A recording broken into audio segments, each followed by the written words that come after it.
그야말로 완벽했습니다. 나이가 젊은데 굉장히 성공한 사람, 돈이 많은 사람. 교주죠. 신이죠. 예. 몇십억 대는 돈을 올려놓고 돈을 부채질하면서 5만 원짜리 지폐 뭉치를 막 여러 개 쌓아놓고 잠을 자는 동안에도 자기는 돈이 들어온다. 보고 나면 누구나 일확천금을 꿈꾸게 된다는데요. 이게 파트너가 되는 순간부터 네가 월 몇백은 기본이고 뭐 많게는 1,000만 원 이상도 벌 건데 나만 따라오면 된다, 내 말만 들으면 된다. 이 사람 옆에 있으면 나도 그렇게 될 수 있지 않을까라는 막연한 기대감? 행복했던 시간도 잠시. 이제는 분노만 남았습니다. 말이 계속 달라지더라고요. 그때가 제일 힘들었었던 것 같아요. 그게 제일 맞게 더 큰 벌을 받았으면 좋겠어요. 꿈이 깨진 사람들, 무슨 사연이 있었던 걸까요? 진짜 궁금하네. 일생일대의 기회라고 생각했습니다. 평범한 30대 청년 민호 씨는 3년 전 SNS를 통해 그 남자를 알게 됐다는데요. 돈다발 사진이 많은 사진을 봤어요. 뭐 내가 이렇게 성공한 사업가다. 자기는 이제 어린 나이에 성공을 거두었다고 이제 알려주는 그런 글들이 되게 많았어요. 근데 그런 글을 보고 어떻게 보면 좀 매료가 됐고. 그럴 수 있죠. 상당한 재력가인가 봐요, 근데. 재산이 어마어마하네요, 진짜. 어떤 삶을 살고 싶은가, 어떤 내가 되고 싶은가. 부자가 되는 방법은 진짜 부자한테 배우는 것이다. 무슨 일 하시는 분이죠? 부러움 반, 호기심 반으로 남자의 SNS를 보는 게 일상이 돼버린 어느 날. 저건 혹하죠, 사실. 돈 많다, 진짜. 와. 돈을 벌고 있는 파트너들이 한 2,000명 정도 된다. 그 사업에 파트너를 모집을 하고 있으며 이제 돈을 벌어야 되는 간절한 동기나 이런 것들을 적어서 주면 자기가 이제 성별을 한다고 했어요. 그 글을 보고 남자에게 연락을 했다는 민호 씨.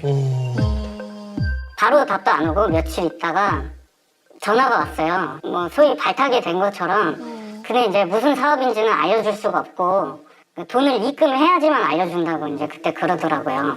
그래서 돈을 500만 원을 입금을 했어요. 아이고.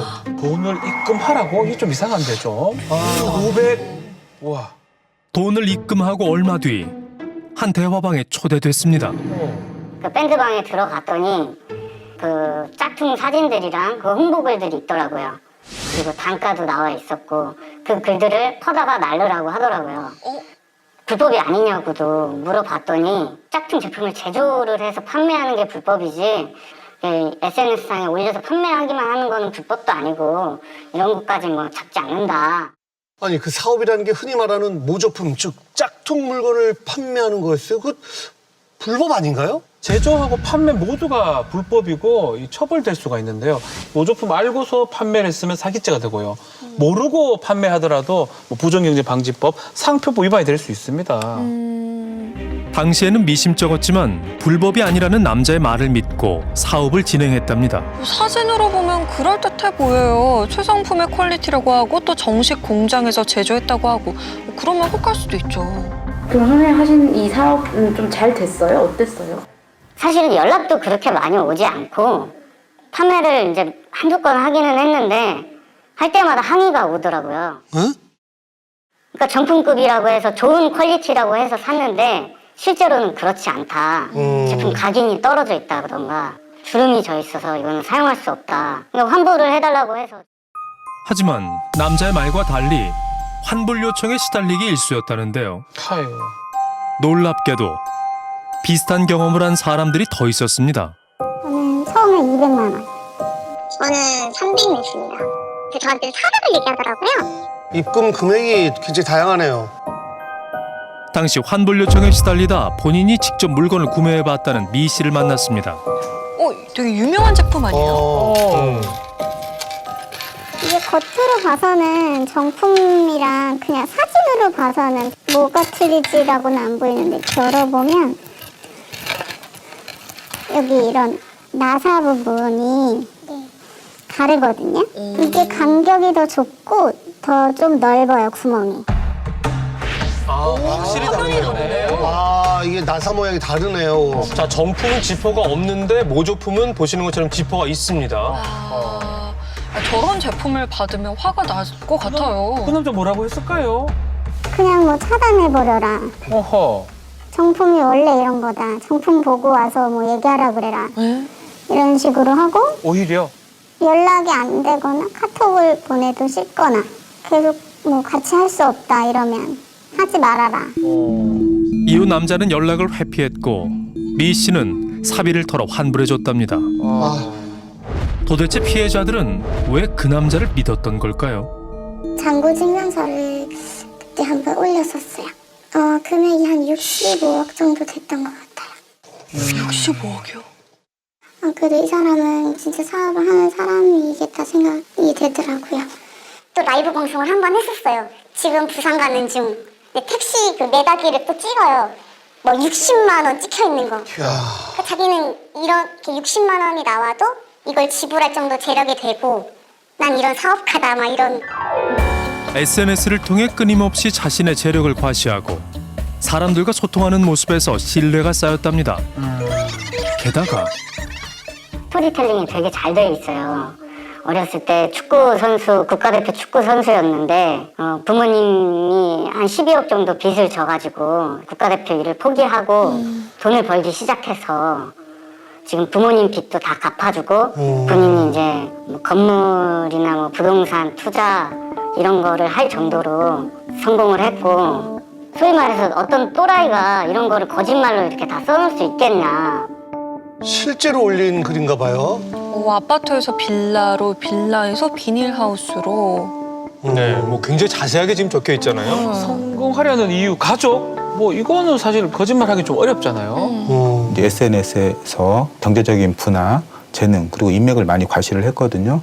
이런 것들을 보여준 것은 심리적으로는 후광 효과라고 하는 것입니다. 이제 본인의 어떤 배경을 강조를 해서 마치 신뢰성을 높이게 하는 것이죠.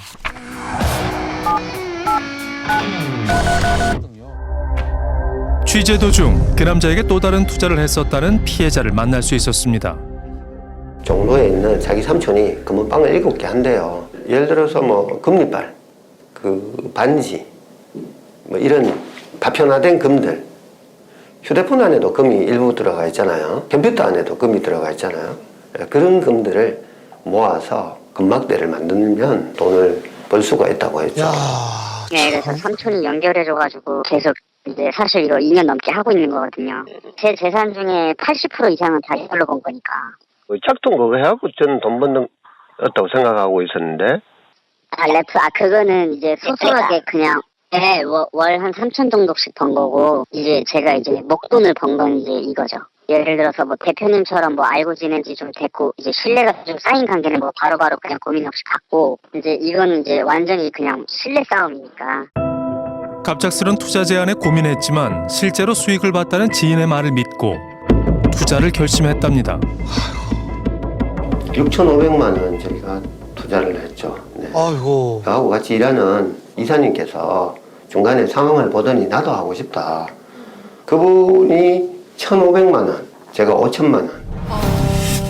그런데 그 과정에서 조금 이상한 부분들이 있었다는데요.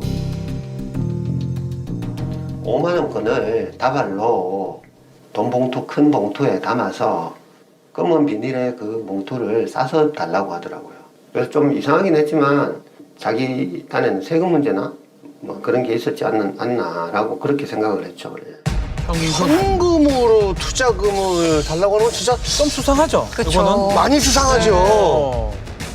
지금 이게 이 사람이 그렇죠. 모자 쓰고 안경 쓰고. 투자금을 주고받던 당시에 블랙박스에 찍힌 남자의 실제 모습입니다. 굉장히 젊어 보이는데요. 현금은 진짜 나중에 문제 생겼을 때 증명이 어렵습니다. 그렇죠. 그렇기 때문에 의심을 해봐야 돼요. 현금이라면. 남자가 말한 자투리 금 사업은 정말 가능한 일일까? 근데 짜투리 금을 모아서 이제 골드바를 만드는 게 되는 건지. 짜투리금 프로테이즈가 플러스가 안 나오지 못 만들지. 그럼 짜투리금 투자가 어딨어? 그건 없지. 10개를 운영해도 필요가 하나 만들기가 엄청 힘들어요. 말도 안 되는 얘기라는 거죠, 그렇죠? 그 관련된 그게 거짓말이나 사기꾼은 워낙 사기꾼 많잖아요. 현금이랑 금이랑 가격이 비슷한데 이걸 팔면 30% 주겠다는 거는 사실 말도 안 되는 얘기죠. 10,000원을 어디서 7,000원에 구할 수 있다는 거랑 똑같은 말이니까. 그렇네요. 자투리 금을 모으고 가공하는 비용이 커서 이 사업으로 수익을 낸다는 건 어려운 일이랍니다. 골드바 만들려면 금리빨 몇 개가 필요합니까? 이게 금리빨이 안에가 텅텅 비어 있잖아요. 예, 이게 그러니까요. 공갈빵 같은 거랑 어마어마하게 필요하겠죠. 그 투자금을 받기로 한 날 있잖아요. 그 전날에 전화가 왔더라고요. 자기 삼촌이 대마초도 하시는데 형사가 2명이 와서 잡아갔다고 하더라고요. 뭐 하늘이 노랗더라고요. 예. 그 후로 전화를 안 받았어요. 제 전화를 안 받고 장소를 탔죠. 안타깝네요, 정말. 다 거짓말이었던 거예요. 지금 거신 전화는 없는 번호입니다. 휴대폰 번호를 바꿨습니다. 결국 박 씨는 지난해 5월 그 남자를 고소했습니다. 사기가 맞죠. 저게 진짜라면 속여서 돈을 받은 거죠. 당시 사건을 수사했던 곳은 경기도 포천경찰서. 그런데 수사 과정이 이상했답니다. 좀 분위기가 좀 이상하더라고요. 예를 들어 불친절하다든지 피의자 편을 좀 든다든지 예? 그런 느낌이 좀 이상했어요. 예. 9월 달에 불기소 의견을 냈어요. 그 수사팀장이. 그래서 그 의정부 지검에서 보안 수사를 해라. 12월 14일 날 또 불기소 의견으로 검찰에 송치를 했죠. 그리고 검찰에서도 피해자가 2이나 있는데 이거는 안 된다라고 해서 2번째로 수사 보안 요청을 또 내렸죠. 아니, 보안 수사로 2번 요청하는 게 이게 흔한 일이에요? 할 수는 있는데 검찰이 지휘하기 때문에 흔한 건 아니죠. 얼마 뒤 충격적인 사실이 드러났습니다. 아버지가 그 포천경찰서의 청문감사관이었죠. 남자의 아빠가 경찰관이었다고요? 수사 중인 곳이 그 포천경찰서인데 게다가 이제 청문감사관. 이거는 영화 같은 스토리다. 영화보다 더 영화 같은 스토리다. 청렴함을 최고로 치는 경찰관을 감찰하고 감사하는 청문감사관이 피해자 아버지다. 사기꾼 피해자 아버지다. 이거는 있을 수가 없다라고 생각이 들었죠.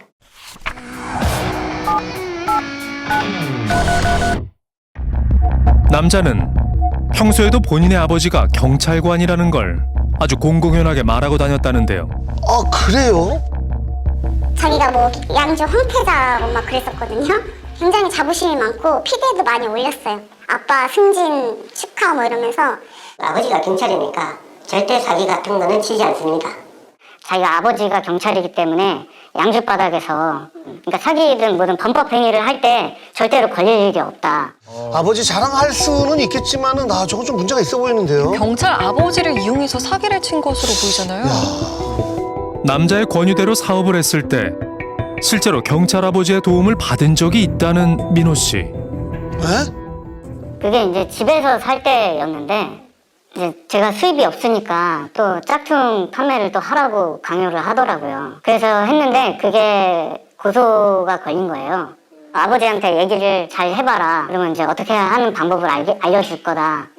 본인도 그렇게 해서 이제 안 걸릴 수 있었던 거고, 그러니까 얘기를 잘 해봐라.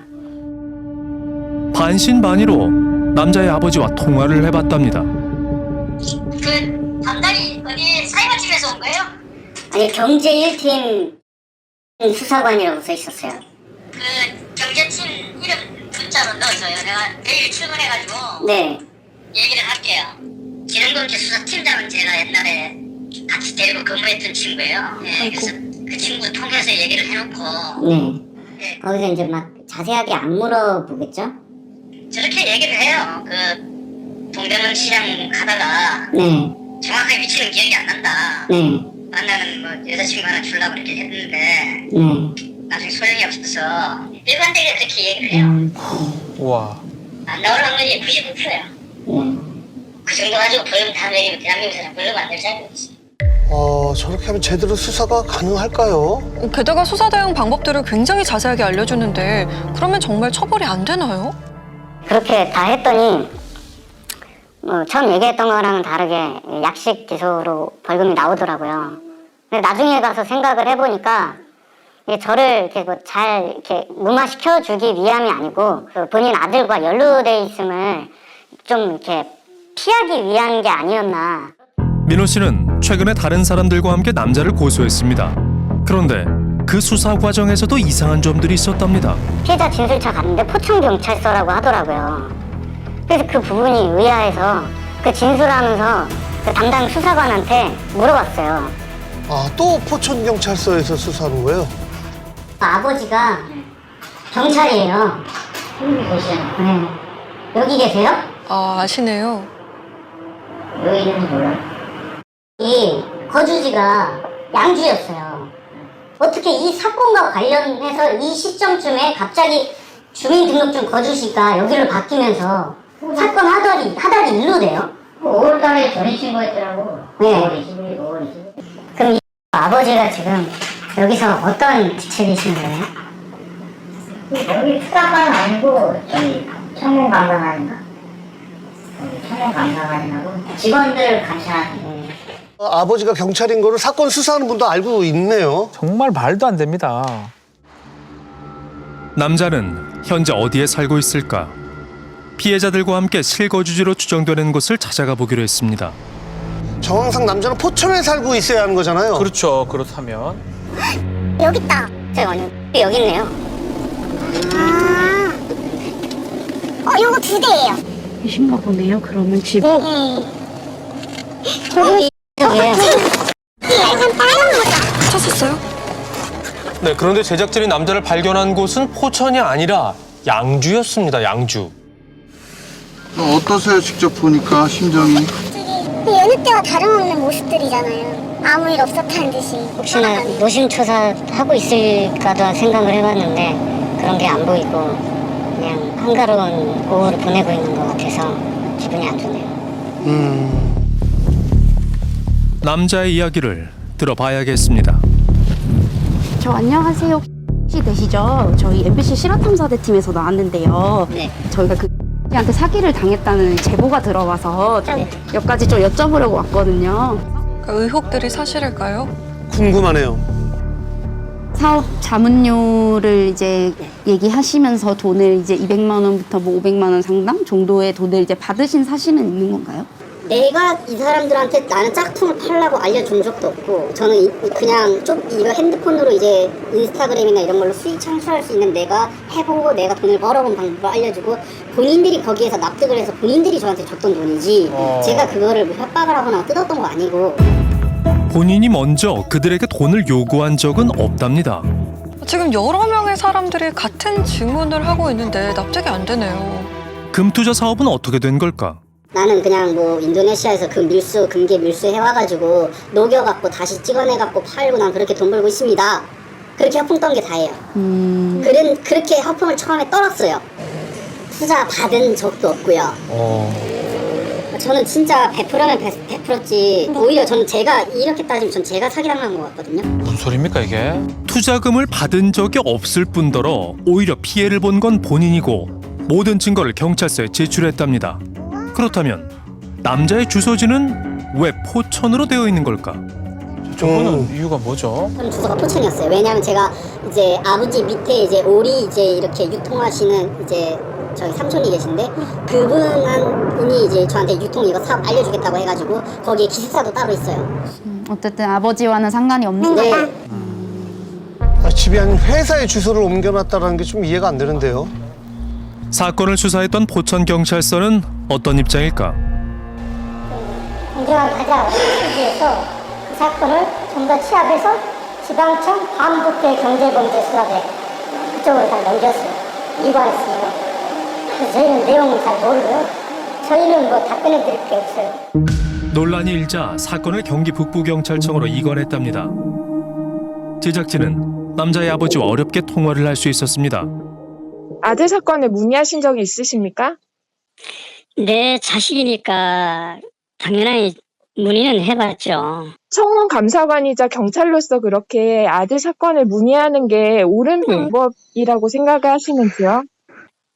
무슨 제 자식이니까요. 네, 사건 내용이 뭐 처리가 어떻게 되냐 이런 문의가 아니고 언제쯤 종결이 될 것 같냐, 언제 사건이 지위가 언제쯤 올라가냐, 그 정도는 제가 한두 번 물어봤습니다. 그러니까 압력은 넣지 않고 알아보기만 했다는 거네요. 그래도 이건 잘못된 거 아닌가요? 높은 자리에 계셨었고 그런 문의가 약간 아랫분들에게는 좀 압박으로 다가올 수 있었을 것 같은데 어떻게 생각하시나요? 경감이라는 계급이 높은 계급도 아니고요.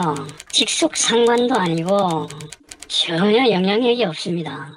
그냥 어떻게 영향력이 없겠어요. 감사가 사원한테 얘기하는 셈인데. 그렇죠. 경찰을 감찰하는 전문 감사관입니다. 무시 못합니다. 2018년경에 그러니까 아버님께서 아는 분이 수사를 하고 있으니까 얘기를 잘 해놓겠다. 파출소에도 민원인들이 오면 통상적으로 상담을 해주지 않습니까? 통상적인 그런 내용입니다. 문제될 게 없다고 말씀하시네. 청문감사관이라는 지위 자체가 경찰 내부자의 직무 비위를 모든 걸 책임지고 확인하는 자리입니다. 따라서 청문감사관이 가진 어떤 영향력이나 파워가 막강할 수밖에 없다는 얘기입니다.